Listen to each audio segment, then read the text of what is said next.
Hi, I'm Brad Chapman. I've been teaching voice for 35 plus years, and I'd like to kind of introduce a new concept to everyone called Sing from Feel.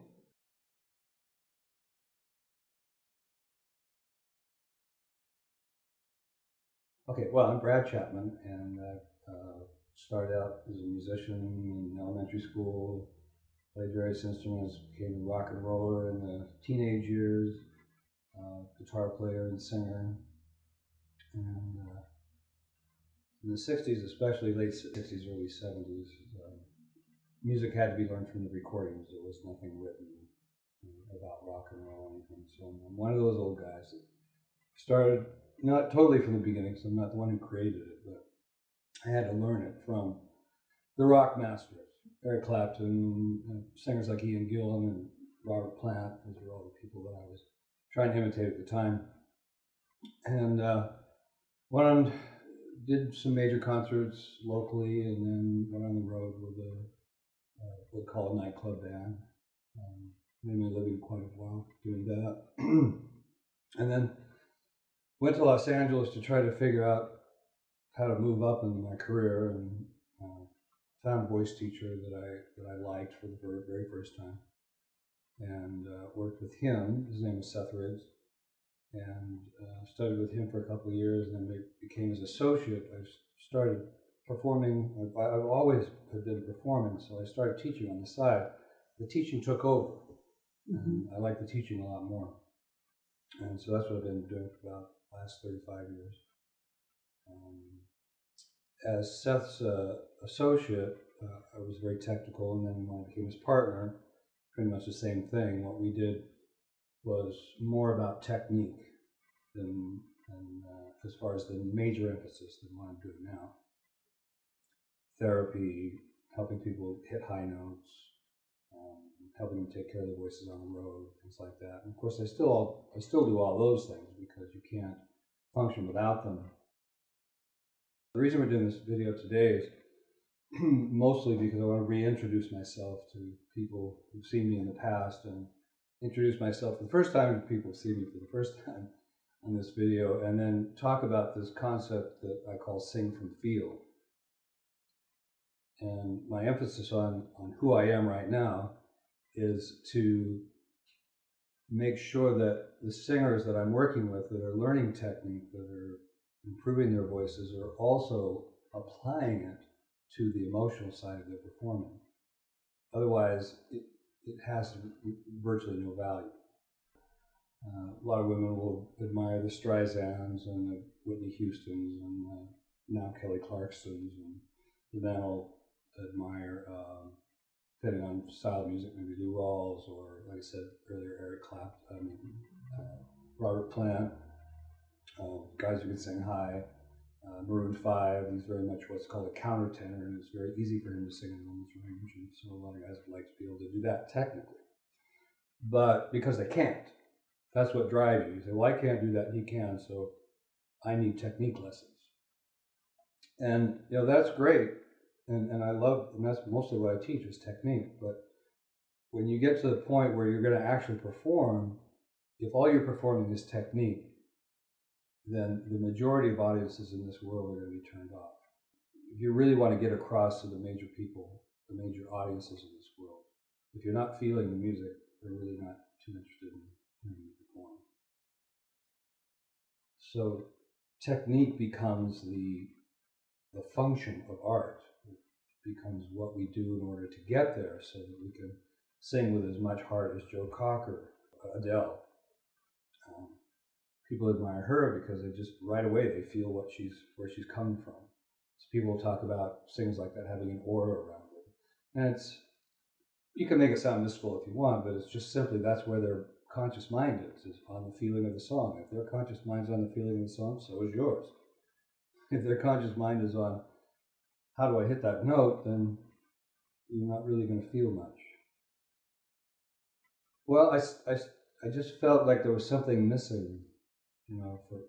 I'd done it long enough that I've been through the excitement and the newness of, wow, I can sing higher than I used to, my students can sing higher than they used to. wow, I really made some impressive changes in their technique. They're much more functional. They can go on the road, like where I helped Anita Baker. She getting hoarse and was having a hard time staying on the road, and she was having a hard time getting her album done and so forth. So technique really helped her. So I was all really excited and proud of that. And when you're working with someone that's already a heavily emotional singer, you can, in fact, ruin them with technique. But if they're independent enough, you won't. Great artists like an Anita Baker or Kevin Cronavario or even a Streisand, if they're not independent enough, you can ruin them with technique. If they take too much to heart what you're telling them and take that on stage with them, then the audience will start to feel that the artist is cold now, not the warm, rich, or high energy person they were before. So, and then also because I'd never been taught sing from feel, and I'd never heard of anybody teaching sing from feel, I didn't think it could be taught. And that's just something I've evolved over the last 5 years. I actually use similar techniques that I use in vocal teaching in helping people find the feel of songs as well. Such as they're singing along and I'm really feeling what they're saying, and then all of a sudden I don't feel it anymore.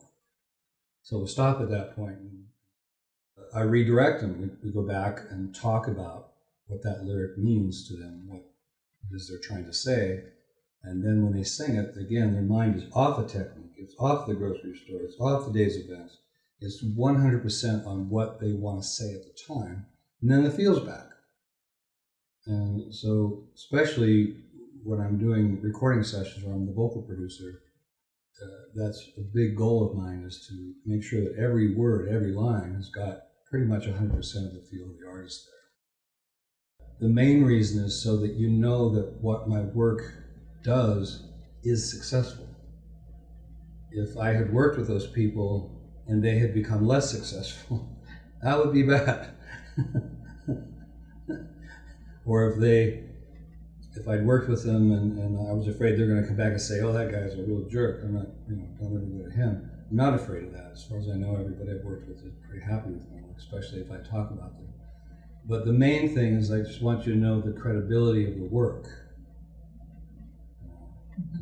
I guess if I'm going to sell you a race car and it's already won races, I'm going to tell you about it. That I've been pitching for a long time. I've been talking about that since actually pretty much since I started teaching. The way I've come to explain it the most easily is that acoustic singing, opera, old-style musical theater, where the room rang with your voice, it was an acoustically developed room for that. People had to still sing very, very loud and resonate very efficiently in order for the people in the back audience to hear. If you apply what you learn in open theater to a microphone, it sounds really, really bad.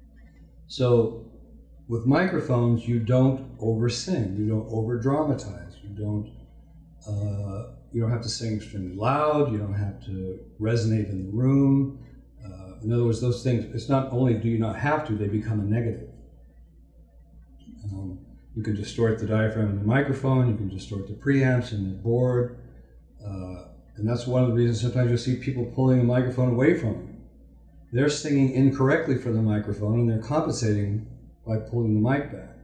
I teach people to keep the mic here and learn how to sing so that they don't need to pull the mic back.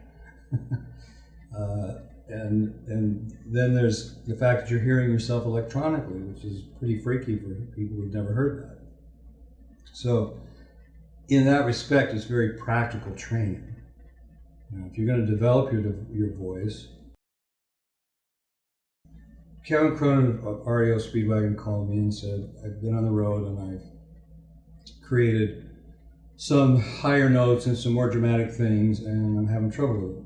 And I've heard that you can help me work with that. And so we started working with his voice, building up the higher notes, strengthening it. He's been nice enough to do interviews where he's said things like, we beefed up his voice, and things like that. And so it did two things for him. One was that he could actually sing the songs he's written in the keys he'd written them in with the arrangements he wanted to do.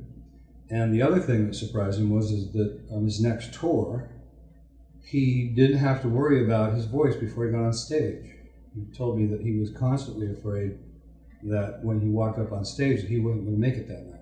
His voice wasn't going to be there for him. And he said, all that's gone now. He says, I know I can prepare, I know if I've got problems, I know how to work around them.